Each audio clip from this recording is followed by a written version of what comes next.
নানা দাবি দাওয়া নিয়ে কেন্দ্রীয় শহীদ মিনারে পল্লী বিদ্যুতের কর্মকর্তা কর্মচারীরা বিক্ষোভ করছে। বিস্তারিত জানতে সেখান থেকে যুক্ত হচ্ছেন সহকর্মী বিজন কুমার দাস। বিজন, কি দাবিতে পল্লী বিদ্যুতের কর্মকর্তারা বিক্ষোভ করছেন জানাবেন আমাদের।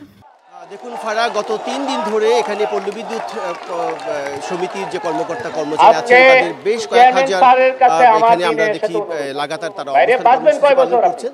তারা বলছেন যে আসলে সারা বাংলাদেশে গ্রামীণ পর্যায়ে তারা বিদ্যুৎ জেলে যাদের জীবন তারা আলোকিত করছে নানা সমস্যায় জর্জরিত হয়ে তাদের পরিবারকে এখন অন্ধকারে নিপতিত হয়েছে বলে এমনটি দেখতে পাচ্ছেন। আমরা যেমন সকাল থেকে তারা অনেক লোকজন এখানে আছেন, ইতিমধ্যেই তারা মানববন্ধন করছেন, সমাবেশ করছেন এবং তারা বলছেন যে আসলে যে যেটা মিটার রিডার বলা হয়, মানে চুক্তিভিত্তিক যারা কাজ করেন তাদেরকে স্থায়ী করতে হবে এবং তারা নানা কারণে তাদের হয়রানিমূলক তাদের বদলি করা হয়, যখন তাদের চাকরি নিয়ে নেওয়া হয়, সেই নানা কারণে তাদের দাবি আদায়ে তারা এখানে অবস্থান করছে। এলএমই সার্টিফাইড বিশ্বসেরা কপারে তৈরি ওয়ালটন কেবলস, যা আপনার স্থাপনাকে রাখবে সব সময় নিরাপদ।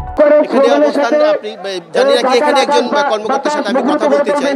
তো আপনারা গত 3 দিন ধরে এখানে অবস্থান করছেন, আর কি কি দাবি দাওয়া আছে একটু জানাবেন আমাদের।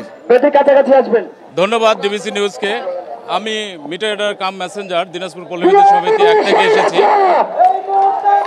এই অবস্থান কর্মসূচিটা আমরা যাবতীয় চুক্তি থেকে মুক্তি চাই এবং যাবতীয় বৈষম্য থেকে আমাদের এই 80টা পল্লী বিদ্যুৎ সমিতিকে মুক্ত করতে চাই এবং আরবির যে চেয়ারম্যান বর্তমান আছে এ দুর্নীতিগ্রস্ত এবং 80টা পল্লী বিদ্যুতের জন্য একটা অভিশাপ, একে বিতাড়িত করা দরকার।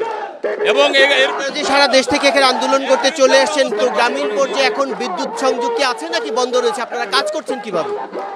আমাদের দাবি রয়েছে অভিন্ন সার্ভিস কোড সকল চুক্তিভিত্তিক থেকে নিয়মিত করতে হবে এবং অভিন্ন সার্ভিস কোড করতে হবে। এই নিয়ে আমরা আছি। আমাদের meter reader cum Messenger, line শ্রমিক, অন্যান্য আদার্স বাইরে আছে। আমাদের সকল চুক্তিভিত্তিক নিয়মিত করতে হবে, অভিন্ন সার্ভিস কোড করতে হবে। আর আমাদের যেসব স্যাররা আছে সকল স্যারদেরকে মামলা থেকে আন্দোলন না করে আপনারা কি সরকারের কাছে কোনো কাগজপত্র বা স্মারকলিপি দিয়েছিলেন? যে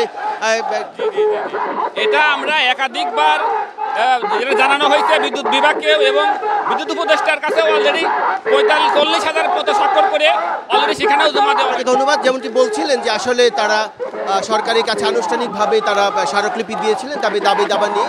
সরকার যেহেতু তাদের দাবি দাবা পূরণ করেনি, সেই কারণে তারা বিকল্প পথ হিসেবে আন্দোলনে বা সমাবেশের পথ বেছে নিয়েছে। তো ফারা আপাতত এই ছিল আমার কাছে, এখান থেকে সব শেষ করব। ধন্যবাদ বিজন আমাদের সাথে যুক্ত হওয়ার জন্য।